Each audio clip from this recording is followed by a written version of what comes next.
Ya, pertanyaannya apa ini? Oh, ya, terkait dengan gelar perkara khusus hari ini, ya sebenarnya kita berharap UGM yang telah menyatakan meyakini bahwa Pak Jokowi adalah alumni Gajah Mada, seharusnya pihak UGM sangat berkepentingan untuk hadir. Dan juga Pak Jokowi juga harusnya sangat berkepentingan untuk hadir untuk membuktikan kepada kami dan menunjukkan kepada kami bahwa ini loh ijazah yang kalian pertanyakan. Kalian anak bangsa nggak usah ribut. Ini siap diuji, bahkan bukan hanya di Bareskrim, di Laboratorium Puspom, TNI, Laboratorium BRIN, ya di Serpong yang jauh lebih advance, bahkan di luar negeri. Kami siap, saya siap, begitu harusnya statement Pak Jokowi sebagai orang yang pernah menjabat 10 tahun sebagai presiden kita, gitu loh. Dan kami harap Bareskrim bisa menjelaskan prosedur-prosedur forensik telah dilakukan atau yang diklaim telah dilakukan. Terutama apa esensi yang kami ingin gali adalah bagaimana prosedur forensik ya menyatakan bahwa lembar pengesahan skripsi Pak Jokowi tahun 85 yang tidak ada lembar pengesahan penguji dan tanggal dipertahankannya, dan itu dinyatakan identik dengan skripsi pembanding dari junior maupun senior Pak Jokowi.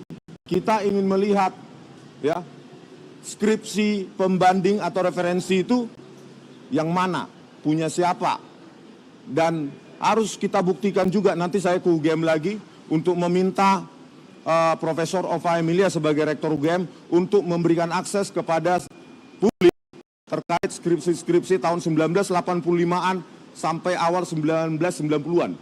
Ya, karena analisa saya ya, bahwa lembar pengesahan skripsi Joko Widodo itu diproduksi dengan teknologi digital, dengan hardware dan software setidaknya di awal tahun 90-an, yaitu tahun 1992, dengan dirilisnya Windows 31 yang di dalamnya ada Microsoft Office, dan di dalamnya ada teknologi PostScript Type 1 ya yang menggunakan algoritma Bezier untuk membentuk lengkungan yang sangat cantik dalam dalam karakter-karakter atau font-font dari Times New Roman, begitu. Kemarin juga ada bukti yang dibawa atau dokumen yang dibawa? Kami kan sebenarnya banyak seharusnya yang bisa kami bawa, tapi kan kami tidak punya hak untuk menyita, Mbak. Ya, contoh misalnya skripsi. Kenapa kami lakukan digital forensik? Yang tadi malam sudah juga saya berdebat dengan Pak Rifai, pengacaranya, katanya kalau analog harus dibuktikan secara analog.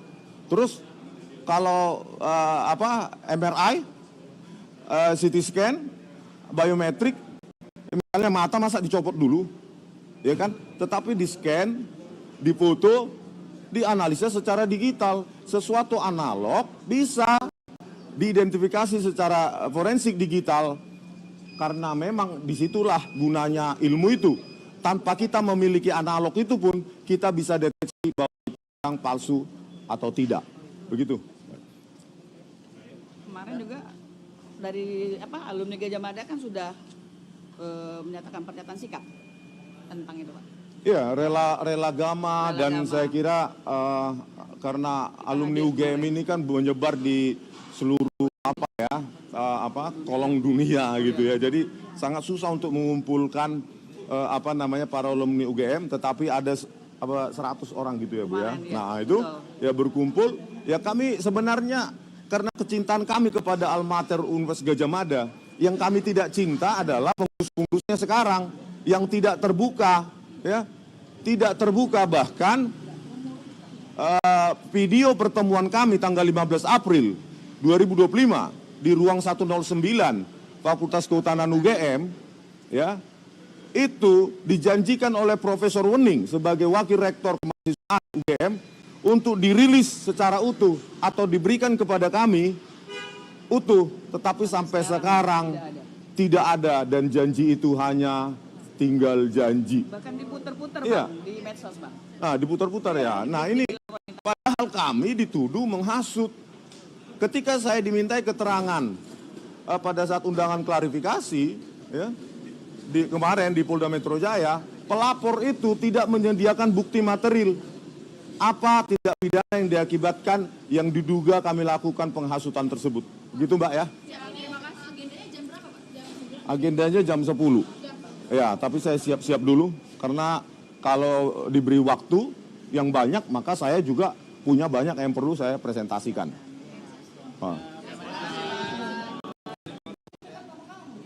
Ya Bang Tengah. Tengah, Abang geser lagi ke kiri, izin. Oke. Ya, pertanyaan.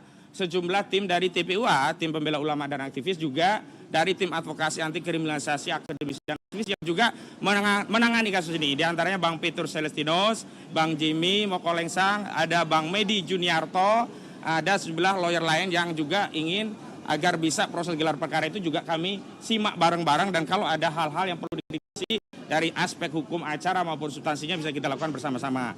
Selanjutnya memang akhirnya hari inilah kami diundang ya. Dari tanggal 3 Juli diundur di 9 Juli nanti jam 10.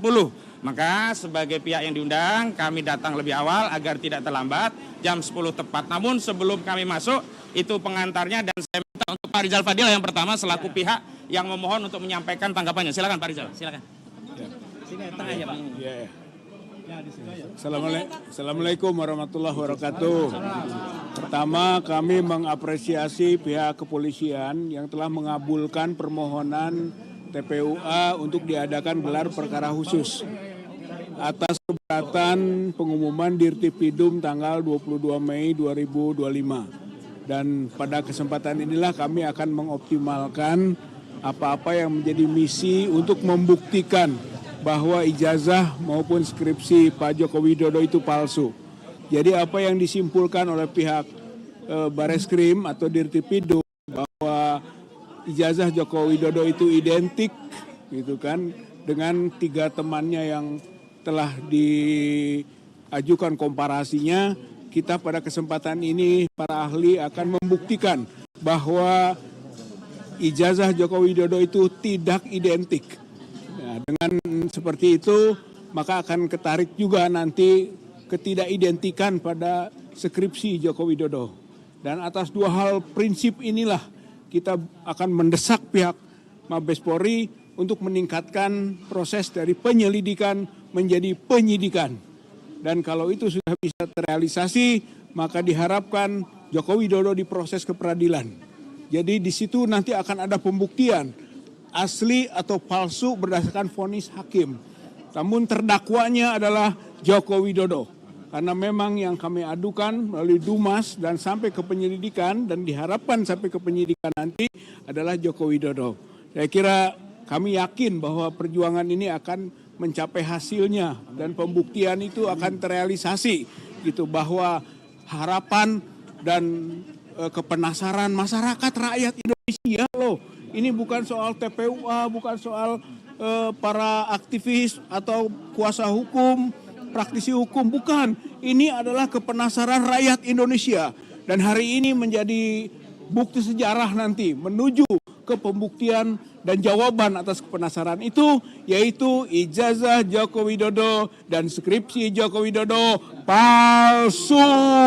Terima kasih. Wassalamualaikum warahmatullahi wabarakatuh. Ada pernyataan lagi. Selanjutnya ada dari TPUA yang diwakili oleh Pak Muslim Arbi yang sebenarnya kasus ini bermula dari Dumas TPUA di 9 Desember 2024. Silakan Pak Muslim Arbi. Ya, baik. Pertama saya mengucapkan ulang tahun Polri dulu ya, tanggal 1 Juli kemarin. Dan yang kedua mengapresiasi pernyataan Kapolri Jenderal Sigit melibatkan pihak internal. Kemudian yang ketiga, terima kasih kepada Bareskrim yang mengadakan gelar perkara khusus pada hari ini. Itu yang pertama. Yang kedua, saya sebagai TPUA dan mewakili teman-teman yang lain,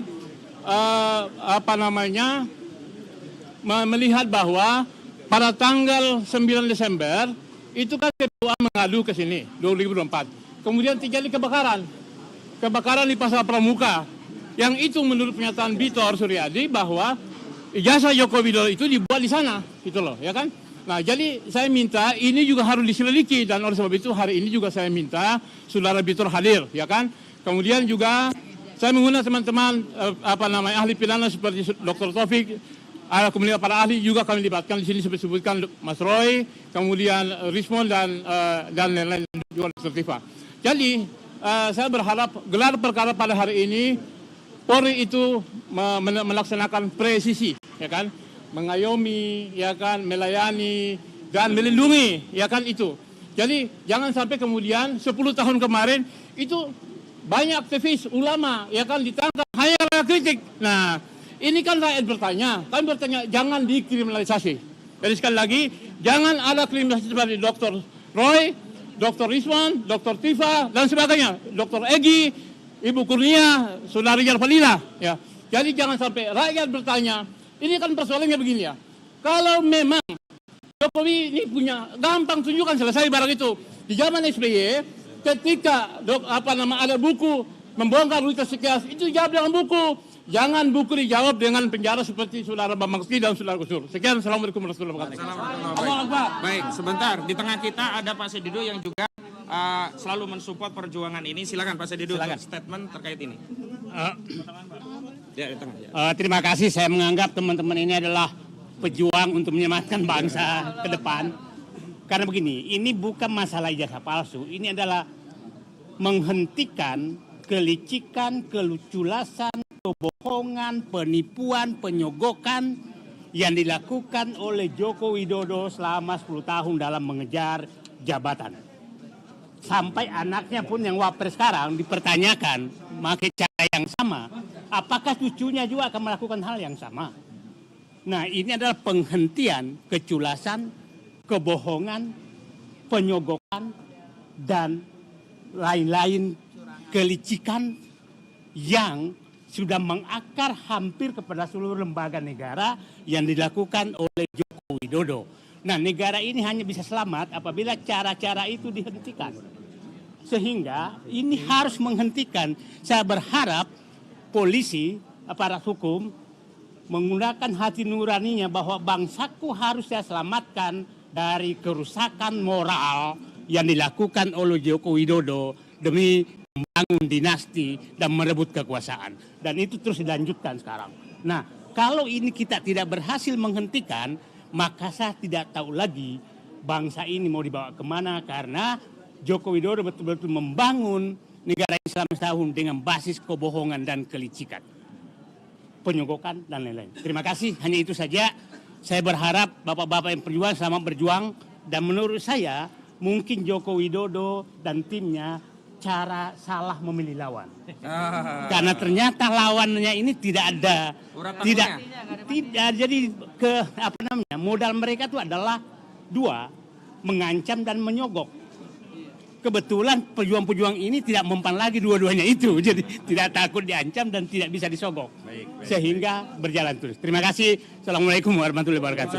Selanjutnya, sebelum teknis akan dijelaskan di dalam, Pak Roy Suryo ingin menjelaskan apa yang nanti akan disampaikan juga di dalam gelar perkara. Silakan Pak Roy. Ya, bismillahirrahmanirrahim. Ya, jadi Assalamualaikum warahmatullahi wabarakatuh. Ya, jadi saya bersama Dr. Rismond nanti akan menjelaskan secara teknis. Intinya nanti akan saya sampaikan seperti ini ringkasannya. Jadi judulnya adalah analisis teknis ya ijazah dan skripsi 99,9% palsu. Kenapa saya bisa mengatakan 99,9% palsu? Itu nanti akan ada historisnya. Di mana pertama kali ijazah itu muncul fotokopinya itu pada saat di Fakultas Kehutanan UGM diterangkan oleh Dekan Fakultas Kehutanan waktu itu Dr. Sigit Sunarta pada tanggal 24 Oktober tahun 2022. Ini websitenya, YouTube-nya bisa dilihat. Kemudian di sini keterangannya. Nanti di dalam kalau ada waktu saya putar YouTube-nya, ya. Makanya ini ada ringkasannya. Kemudian ada juga, nah ini yang membuat gaduh sebenarnya. Unggahan dari politisi PSI namanya Dian Sandi, ya pada tanggal 1 April 2025. Ini sebenarnya yang bikin gaduh. Karena pertama kali dia upload dan dia tuliskan asli. Dan ini adalah berwarna. Kalau Sigit Sunarta tadi hitam putih, fotokopi. Kalau ini berwarna. Jadi inilah yang kemudian membuat bisa dianalisis. Ada dianalisis fotonya, fontnya oleh Dr. Rismond dan lain sebagainya. Tapi yang penting karena berwarna dan ini sifatnya adalah elektronik, Dian Sandi mengungkap secara elektronik mengunggahnya. Maka kita periksa dengan elektronik atau digital forensik.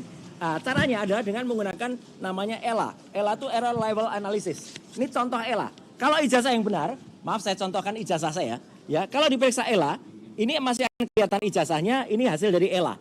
Artinya, kalaupun ELA itu full, itu masih akan tetap kelihatan ijazahnya. Lihat, teman-teman bisa lihat. Nih, ini masih ada bekas-bekasnya. Tulisan-tulisannya masih ada. Logonya pun juga masih ada. Nah, saya uji yang berwarna tadi, miliknya Joko Widodo, ketika diperiksa pakai Error Level Analysis, pakai ELA. Hasilnya apa? Rusak. Jadi ini bukti sudah ada rekayasa. Logonya tidak kelihatan lagi, pas fotonya juga tidak kelihatan lagi. Dan kalau full, jadinya seperti ini. Artinya, kesimpulan yang pertama, hasil dari ELA, Error Level Analysis, ijazahnya Joko Widodo itu sudah ada rekayasa atau sudah ada editing. Sekali lagi, kenapa ini digital forensik? Karena yang diunggah adalah digital, ya, jadi bukan analog. Kemudian ada yang namanya face comparison. Foto di ijazah itu kemudian kita uji. Saya lagi-lagi daripada diprotes orang lain, saya pakai foto saya. Foto saya di ijazah tadi, yang pertama tadi, ketika dibandingkan dengan foto saya sekarang, hasilnya adalah match. Pasti sama. Ada persentasenya, nanti secara detail saya jelaskan di dalam. Tapi foto Joko Widodo yang ada di ijazah, kemudian yang ada sekarang adalah not match. Tidak sama. Foto di ijazah tidak sama dengan aslinya sekarang. Menariknya, foto ini ternyata justru mirip dengan orang lain. Orang lain itu adalah inisialnya DBU. Ya, gitu. Jadi teman-teman pasti udah pernah dengar lah siapa. Saya singkat saja, DBU. Ini malah match. Jadi foto ijazah match dengan orang lain, bukan dengan Joko Widodo. Yang menarik kemudian, sekarang Polri kemarin mengatakan sudah mengidentifikasi 3 sebagai pembanding. Mana? Nggak ada, nggak pernah disebut. Saya gentle. 3 ijazahnya saya buktikan. Ini ijazah Jokowi. Kenapa saya pakai yang fotokopi? Karena ini yang dipaparkan di Bareskrim ini. Saya tidak pakai punyanya Sandi lagi. Karena ini yang kemudian dipaparkan oleh Bareskrim. Memang ini fotokopi. Nah itu kalau Anda tanya kenapa fotokopi? Yang dipaparkan di Bareskrim fotokopi terlipat lagi. Ini ijazah nomor 1120. Ijazah nomor 1120 sumber preskon Bareskrim tanggal 20. Saya gunakan 3 pembanding. Yang pertama adalah ijazah milik ijazah yang pertama adalah milik Pronojiwo, nomor 1115. Nah ini adalah diehardnya Jokowi. Jadi dia sering menunjukkan sendiri ijazahnya. Dan dia upload ini. Sehingga kemudian ini bukti yang 1115 milik Pronojiwo. Oke? Kemudian ada ijazah yang lain yang saya bandingkan. Ijazah yang kedua, nomor 1116, urutan ini. Miliknya almarhum Hari Mulyono. Ijazah Hari Mulyono adalah 1116. Ini ijazahnya. Ijazah yang ketiga milik Sri Murti Ningsih, itu adalah nomor 1117. Ijazah Sri Murti Ningsih pun, itu saya uji. Jadi 3-3-nya ada, jelas. Saya tidak menutupi yang mau pembanding yang mana, seperti kata Pak Rizal Fadila tadi. Ini 3 pembandingnya, clear ya. Nah, hasilnya apa? Inilah teman-teman, 3 ijazah pembanding, ketika kemudian dibandingkan dengan ijazah Joko Widodo, not match, tidak identik. 3 ijazah ini identik, contohnya ini, ada logo, ada huruf A. Ini 1117 dengan 1115. Pronojiwo ini milik Sri Murti Ningsih, match. A-nya lihat, A-nya masuk ke dalam logo, A-nya masuk ke dalam logo. 1120 milik Joko Widodo, A-nya keluar dari logo. Ini artinya tidak identik. Z-nya juga, Z-nya punya Joko Widodo itu keluar dari ke atas, sedangkan yang lain itu lebih masuk ke dalam. Jadi ini detailnya ada, persentase aja, bahkan ada 6 identitas yang ada. Kemudian skripsi. Skripsi ini saya peroleh secara resmi dan legal. Ya, karena kami diterima oleh UGM pada tanggal 15 April di ruang 109 Fakultas Kehutanan, diserahkan langsung resmi juga oleh Wakil Rektor Profesor Wening Widyasmoro. Ya, jadi ini skripsinya. Yang menarik dari skripsi ini, nanti Dr. Resmond di dalam akan menjelaskan soal font dan lain sebagainya. Saya langsung saja ke kesimpulan. Ya, bahwa di sini di halaman pengesahan ada nama Profesor Dr. Insinyur Ahmad Sumitro. Ini dibuat tahun 85 bulan November. Sebetulnya Profesor Ahmad Sumitro itu yang benar adalah bulan November itu masih doktor. Ini yang benar yang ketikan. Ini yang bukan, ini yang ketika print baru. Ini kok kenapa sudah profesor padahal yang benar doktor. Profesor Ahmad Sumitro baru mengucapkan pidato guru besarnya pada bulan Maret 86. Jadi belum profesor seharusnya. Tanda tangannya juga sudah dikonfirmasi oleh putrinya, Mbak Aida Greenberry, putrinya Ahmad Sumitro yang ada di Australia, itu tidak benar. Namanya pun tidak benar, pakai Soemitro. Nah, jadi artinya ini kesimpulannya, ini yang paling penting. Hasil uji ELA, Error Level Analysis, menghasilkan ijazah Jokowi menunjukkan error pada bagian logo dan pas foto. Jadi error, ya. Hasil face comparison menghasilkan pas foto di ijazah Jokowi not match. Fotonya di ijazah itu tidak match dengan foto sekarang. Hasil face comparison menghasilkan pas foto di ijazah itu justru match atau cocok dengan foto Dumatno Budi Utomo. Ijazah pembanding nomor 1115 milik Fronojiwo, kemudian 1116 milik Almarhum Hari Mulyono, 1117 milik Sri Murti Ningsih, semuanya identik. Jadi 1115, 1116, 1117 itu identik semuanya. Tapi lucunya ijazah 1120 milik Joko Widodo tidak identik. Clear ya? Jadi tidak identik justru dengan 3 ijazah di atas. Enggak ada yang identik. Nama Dr. Insinyur Ahmad Sumitro di ucapan terima kasih, ini yang benar, itu sudah ditulis profesor di lembar pengesahan. Padahal nggak boleh, dia belum profesor, beliau belum profesor. Nah justru padahal baru beliau itu profesor Maret 86. Beliau dikukuhkan menjadi guru besar. Ini yang paling penting juga. Tidak ada lembar pengujian yang sangat penting di skripsi. Lembar pengujiannya nggak ada. Saya, Dr. Rismon, Dr. Tifa waktu itu nggak ada. Dan itu sudah ditanyakan. Prof. Wening waktu itu juga bingung lihat, kok nggak ada. Terus cari yang lain. Kemudian yang lain malah yang ketemu soal tesis itu. Ya, jadi milik Jokowi nggak ada. Kesimpulan dari ini semua, skripsi yang cacat tidak akan lulus dan tidak akan ada ijazah asli. Sekian, terima kasih. Wassalamualaikum warahmatullahi wabarakatuh. Baik, silakan ada pertanyaan. Apa yang abang sampaikan ini sebelumnya sempat dibawa juga di gelar perkara biasa atau pasti khusus? Makanya karena ini tidak pernah dipanggil di gelar perkara, ini hanya kemarin banyak dikatakan itu jangan hanya di luar. Makanya supaya tidak hanya diumbar di luar di media, terima kasih teman-teman media yang sudah memberitakan, kami presentasikan di dalam, lebih detail nanti yang ada di dalam. Oke? Kalau 3 ijazah tadi memang ijazah yang memang digunakan Bareskrim untuk di itu yang saya tidak tahu. Makanya Bareskrim pakai pembanding yang mana? Ya, karena tidak pernah terungkap itu. Oke, gitu ya, supaya ya. Nanti 3 ijazah itu misalnya polisi meminta untuk dihadirkan orangnya. Sangat setuju. Silakan hadirkan. Fronojiwo silakan hadir, Sri Murti Ningsih silakan hadir, tapi Almarhum Hari Mulyono ya kita siaran saja. Ya, kita challenge, kita tantang polisi untuk menghadirkan Fronojiwo, Sri Murti Ningsih dan orang-orang yang sudah disebut. Oke ya, gitu ya. Terima kasih. Ada lagi, kalau tidak kami cukup Masuk mau ya? masuk ya. Cukup, terima kasih semuanya ya. Mari. Komunikasi sama Pak Beto juga sih terkait dengan ijazah yang pramuka itu. Oh, Ya, sudah komunikasi. nanti ya, Nanti pokoknya kita lanjutkan clear. lagi, Yang ya. penting ijazahnya palsu, entah itu dicetak di Pramuka, dicetak di mana, itu Oh lain ya, soal. mungkin saya tambahkan begini, Ya. penelitian sebelumnya itu kan hanya pada level ada masalah dalam ijazah. Belum sampai pada level ijazah itu bagaimana dibuatnya. Nah, temuan saudara Betor Suryadi itu mengkonfirmasi modus operandi. Jadi kalau sebelumnya dugaan ijazah itu palsu, bahkan hari ini justru dapat informasi modus operandinya itu dicetak di pasar Pramuka. Nah, yang belum dikejar itu adalah siapa yang nyetak, atas pesanan siapa, dan kapan itu dicetak. Nah, ini adalah tugas penting dari polisi selaku penyelidik. Dan karena itu ini kan mengkonfirmasi bahwa penghentian kasus dugaan ijazah palsu saudara Joko Widodo yang dihentikan itu prematur. Kenapa? Ternyata banyak temuan baru yang itu pasti belum diklarifikasi oleh penyidik dari Bareskrim Mabes Polri, diambil keterangannya. Karena kalau keterangan-keterangan baru itu diambil, tentu tidak akan menjadi dasar penghentian. Begitu ya. Bang, ini tertutup berarti ya gelar perkara khusus ini? Kami mengusulkan agar ada juga media bisa masuk, tetapi karena ini bukan gawe kami harus izin dulu. Kalau nanti ternyata Bareskrim selain menyatakan ini gelar perkara khusus, tapi juga sekaligus terbuka agar transparan, kredibel, akuntabel, akuntabel. Nah, nanti akan kami info dan tolong nanti bisa masuk ya, agar bisa menyaksikan langsung. Jadi bukan katanya-katanya begitu. Dengan Bang siapa Bang? Ahmad Kozinudin, koordinator tim advokasi. Terima kasih ya. Baik, terima kasih semuanya.